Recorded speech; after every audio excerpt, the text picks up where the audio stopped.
The other issue is about gender equity in land ownership. Our women have been deprived for too long in terms of ownership of land. In our village, in my village, and most of us in our villages, when our parents die, our sisters don't inherit land. They only inherit the land in the farms, but not the opulent.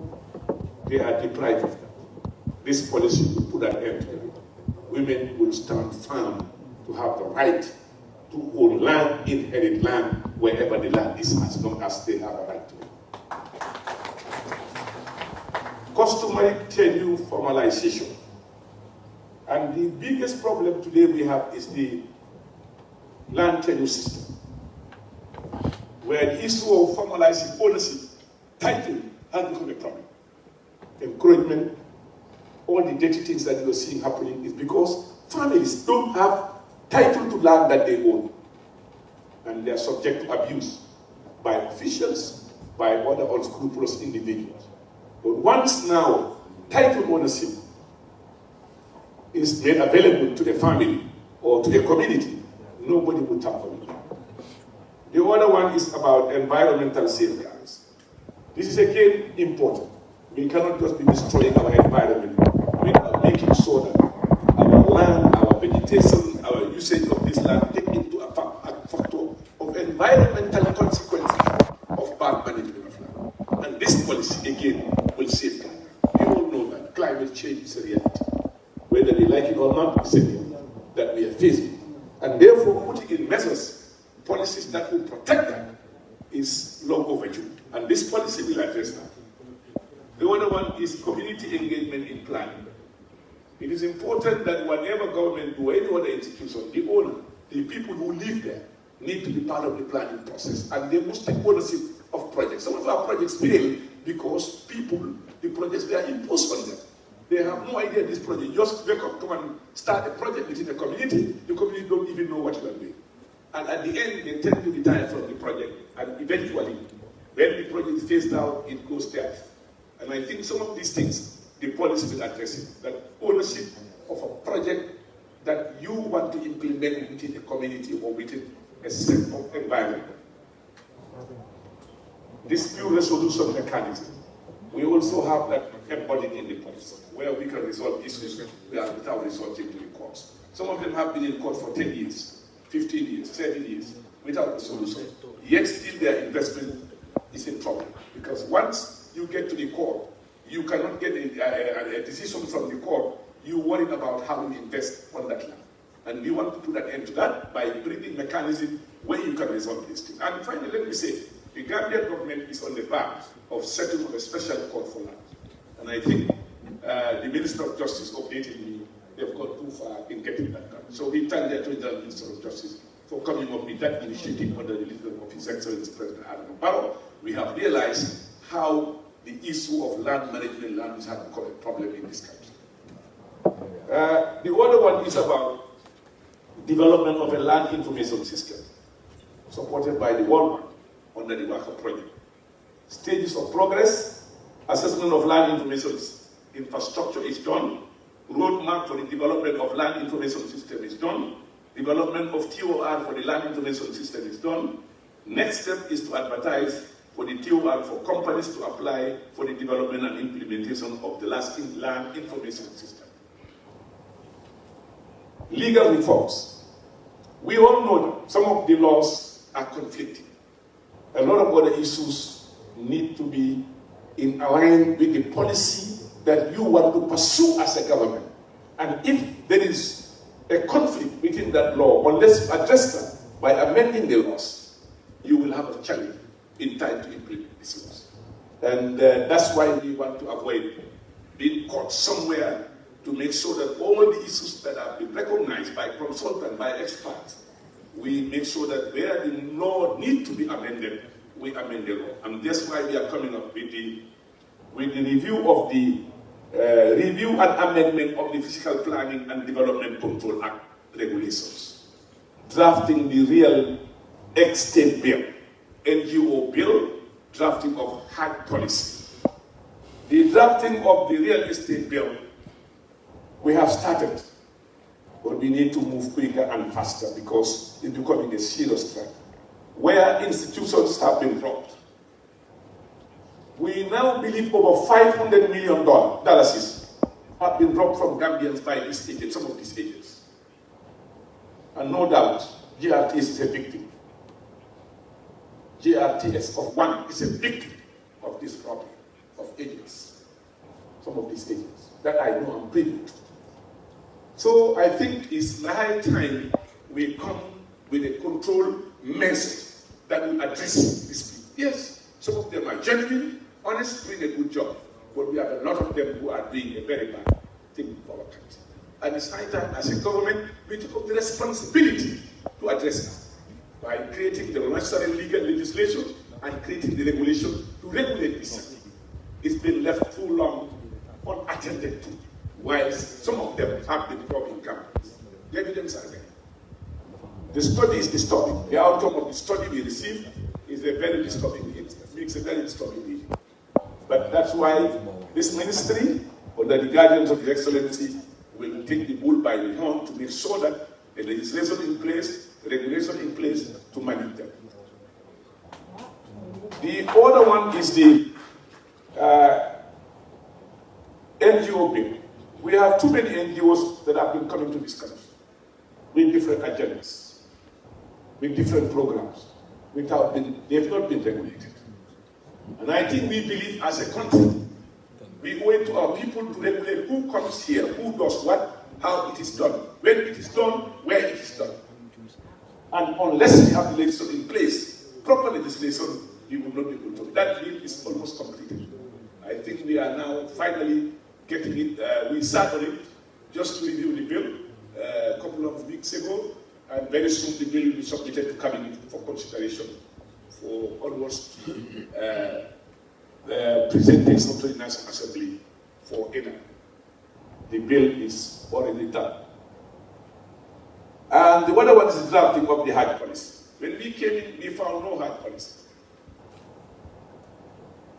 I saw things were happening from left, right, and center.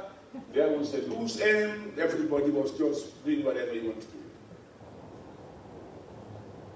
I came in, it was too late to change things because I did not want to do that. But I observed, keenly, seeing what was happening. And I felt very disturbed. And I said, this time round, we will make sure we do the needful. Very unpopular, but very necessary. Heart cannot be a business enterprise for reaping of profit from poor, committed, religious, Muslim, Gambian Muslim who want to perform this obligation.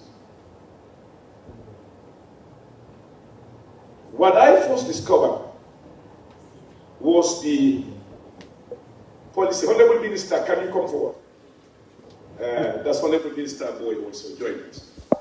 Was that there was no mechanism as to how to determine the price, the hard package price. There was no mechanism. I think people will just come with their cost. Some of them flying on business class, going to say they are inspecting facilities, and culminate with it, sit down, and present the figure to say this is the hard package. I said no. I got in very qualified permanent secretaries and very qualified hard members, and some members of the National Assembly. Said, look, study what happened last year, give us what happened this year, and then we'll know now how we do the package. When we did the study, we realized that there was $220 cheaper from the package we had last year.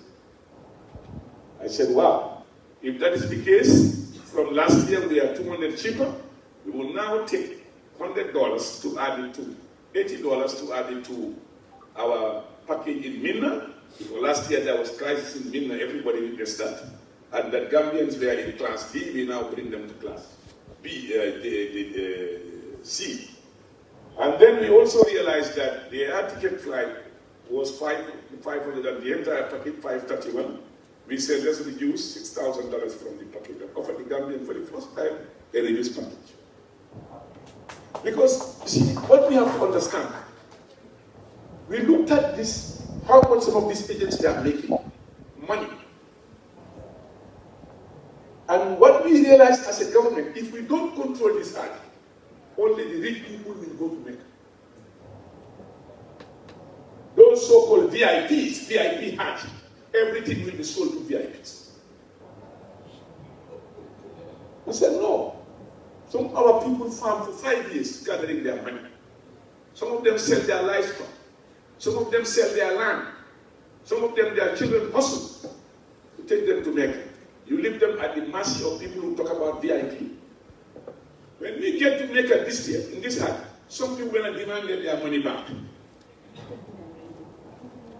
Some paid as much as £9,000 for this Hajj. They were demanding pay back their money when they saw what the Gambians have paid and staying in the facility. Government have to control this. It must be controlled.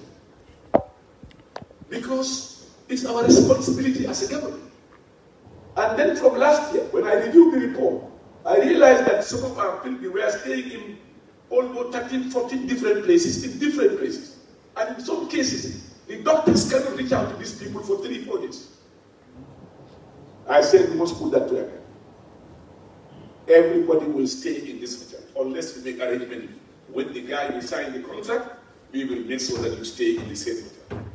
And we went for a hotel where nobody expects a country like Gambia to stay in that hotel. We stayed with Morocco, we stayed with Syria, we stayed with Tunisia, all the big and Gulf states in the same hotel. 4-star. Yes, they said it was healing. We told them to provide more services for those who need it. And we had a Hajj commission that worked very hard this year. They spared not a single minute in making sure that they did the Hajj very well. And even our government officials who were there took part in the process to make sure that the Hajj succeeded. So we thank all of you for that. Reform is not easy because there are those who feel offended. Let me remind you, we reserve the right to give GIA to do this Hajj. 100% as a government. Government reserved the right. What the IIM did and what happened before, we could do the Hajj with GIA. And everybody becomes an agent. And the idea of killing GIA, I will never be a part of it. GIA has over 400 employed Gambians. Why should we kill GIA to make few others succeed, survive, and the 400 Gambians go without a job? And that's why they tendered for the aircraft, for lifting of pilgrims. When they tendered, they won the tender. People went on open Gambia, they call it, insulting this regime, saying that Hajj will fail this year. Nobody will go to Mecca. They were proved wrong. People went to Mecca, came back to Mecca before even the expected time. And GIA did it 100%. Therefore, our state agencies, our state enterprise, we must protect them to preserve the jobs of Gambians in this sector. And we are very proud of GIA for the wonderful job that they have done. And I think giving it to another company would have killed GIA this year. That would have been the last one. And we believe that today the 300-400 Gambians who are working there are comfortable with their jobs. They are guaranteed jobs. And we will learn from the outcome of the report this year. We have independent people who went there. All the parties in parliament were represented in Mecca. So we want them to come forward, give us a report, government will review the report, and then where we need to adjust, we'll adjust. The policy is ready. Regulations have been drafted, we'll subject them to validation. Nobody can stop government from reforming this side. Even the inspection of their ramps, this year the Hajj Commission did. The cost of their ramps, the Hajj Commission did.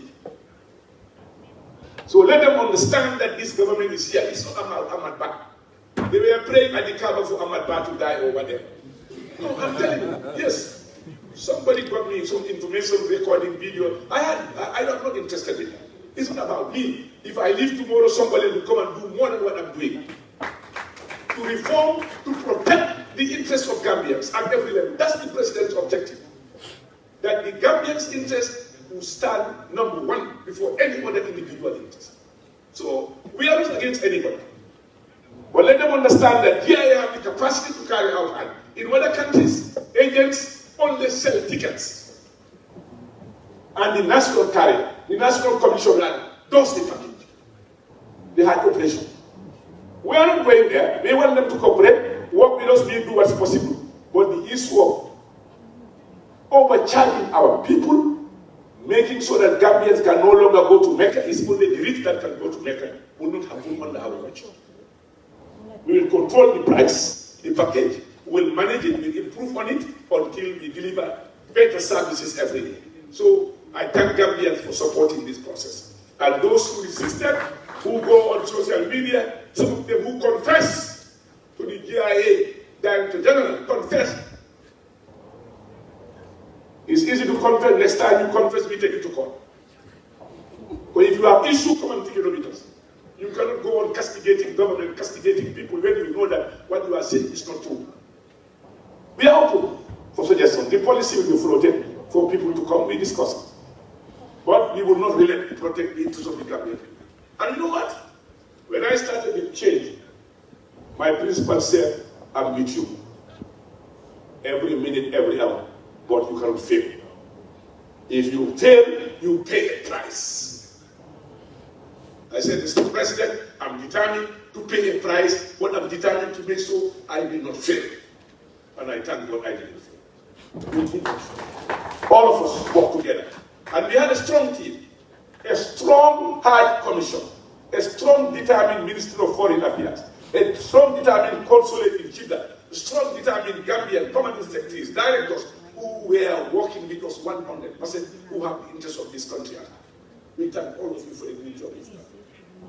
Mr. Minister, I'm just concluding now. Regarding the housing, when we came in, we realized that, to be honest with you, somebody who doesn't have this money tomorrow, you allocate him a piece of land. You don't expect him to build a house there. Next 1 hour, he's thinking how to buy a bag of rice. So what we realized is, they will go and sell that land to Mr. Rich. Mr. Rich will keep that land. And the man go back to poverty or woman. The next 6 months is all finished again.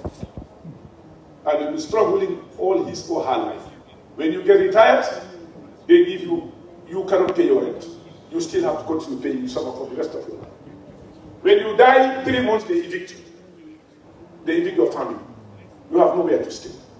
We said, no, we have to put an end to this. Let's try to create a situation where investors will come and invest. Build this house together with government. The rent you have be paying become part of the cost of the house.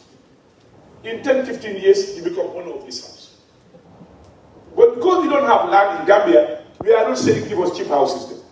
We are saying affordable house that you and I can live.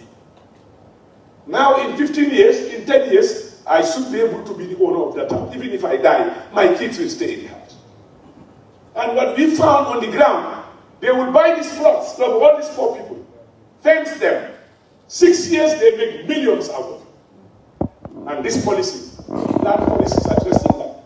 If you have land now, you fence, you will pay heavy tax to the state. So the issue of land grabbing will come to an end.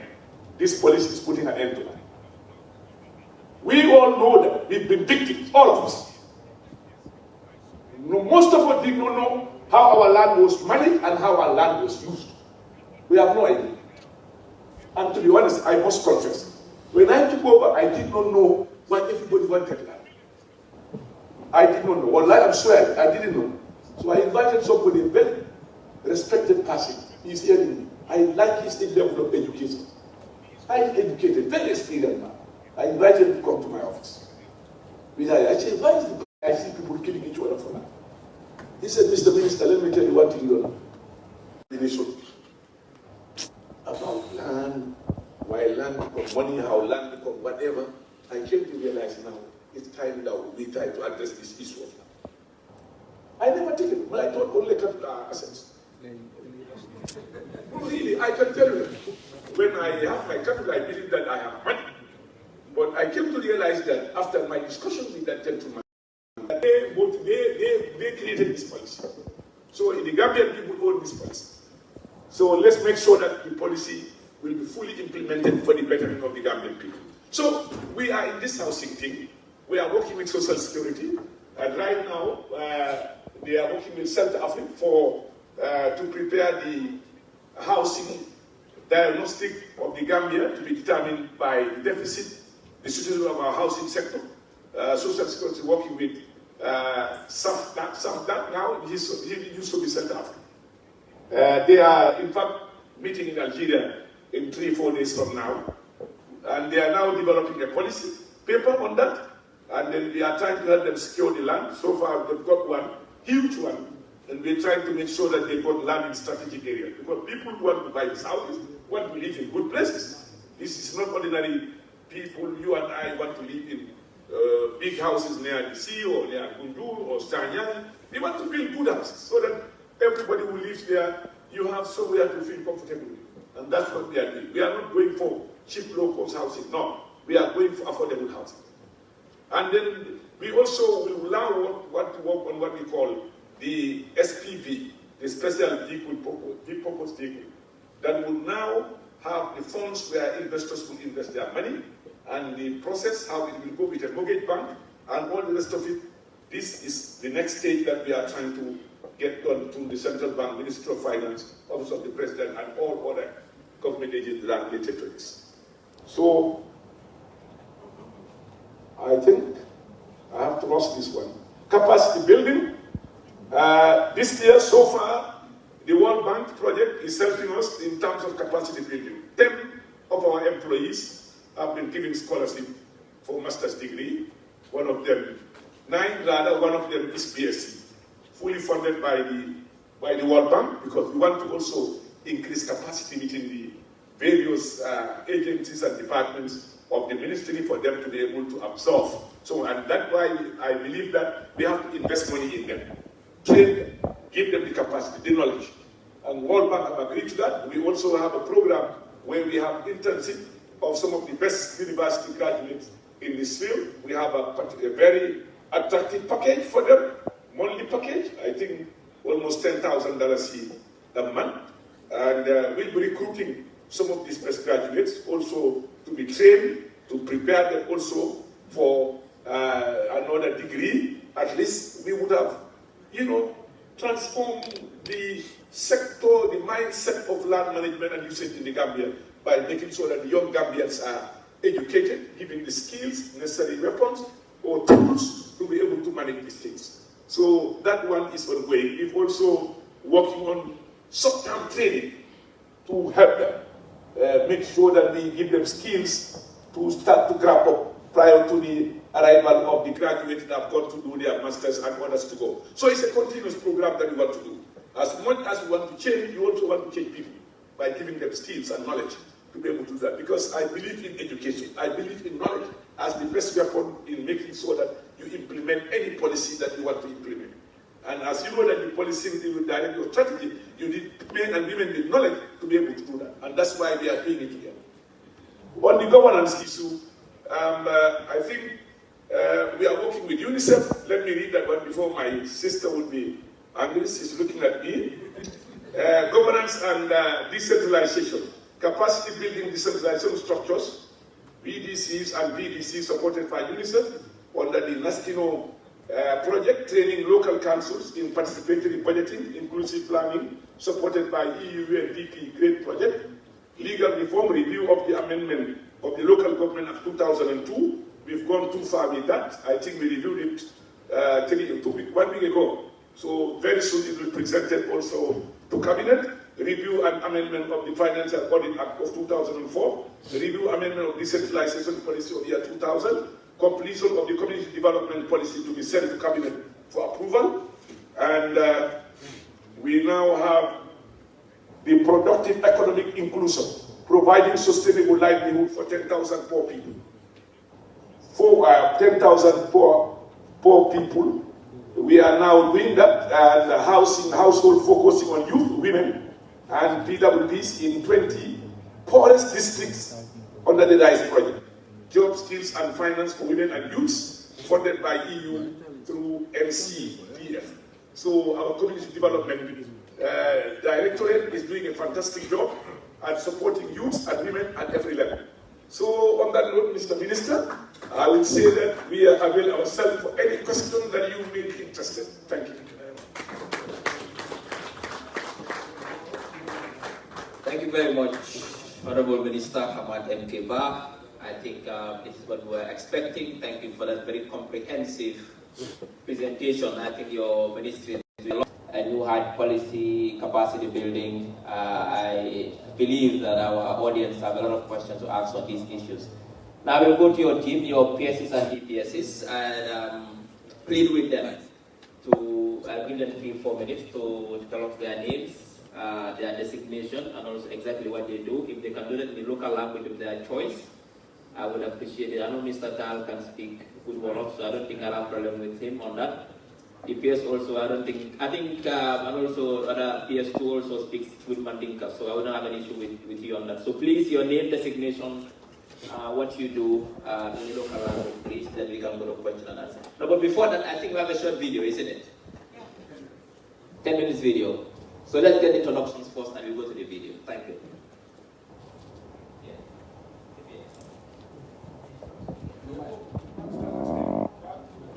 There's the microphone.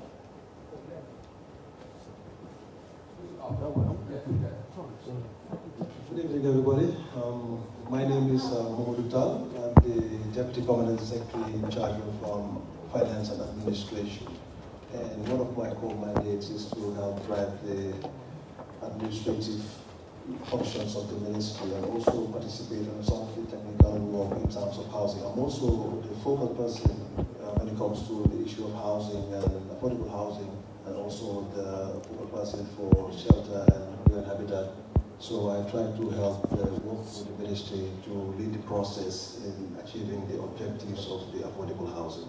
Thank you. Yes. My name is Ndeye Maningay. I'm the Permanent Secretary at the Ministry of Lands, Regional Government and Religious Affairs, in charge of lands, community development, administration and finance. We have many departments, various sectors at the ministry, but it is divided into 2 sectors, like PSDI is handling this sector, and we have another permanent secretary, my colleague here, but he will introduce himself and mention his areas. So basically, my main function is lands, the most critical part of the ministry, apart from religious affairs, and general administration and finance. Thank you. Let me just comment on something here, Mr. Minister, if you allow me. When I became Minister of Lands, I'm not used to having 2 permanent sectors. I used to have only 1 permanent sector. And I realized that I saw a lot of infight, conflict between permanent sectors. I said, look, I'll find a solution. There are 9 different portfolios, 9 or 10. And I divided them. Each of them knows this is your portfolio, this is your portfolio. So each director knows where to report, everybody knows where to report. But we do everything together. But then there is things that you are in charge. When it comes, you are responsible. So there is no conflict. They're living good. Working, everybody knows.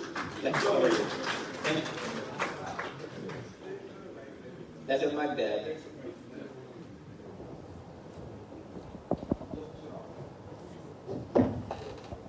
Thank you very much. Good evening, everyone. My name is Ibrahim Sisao, also one of the permanent secretaries at the Ministry of Lands. I'm responsible for religious affairs, also local government areas, but also these NGO affairs also falls under my mandate. I'm also responsible for all the projects at the ministry. Thank you. Thank you. DPS, finally.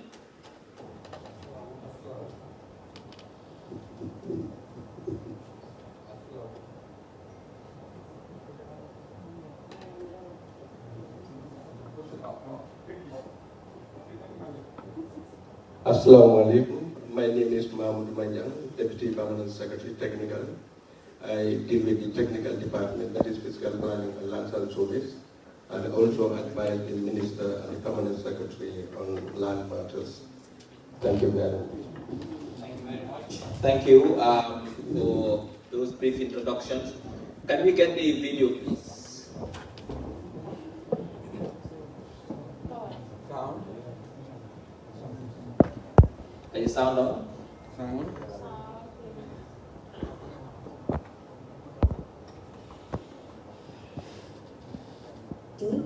Conflict and uncertainty. In response, under the leadership of the Honorable Minister of Lands, Regional Government and Religious Affairs, Honorable Ahmed NK Bah, the Ministry embarked on a historic journey to develop the Gambia's first ever national land policy. When the new constitution of 1997 was came in, the process of land management suffered immense lack of immense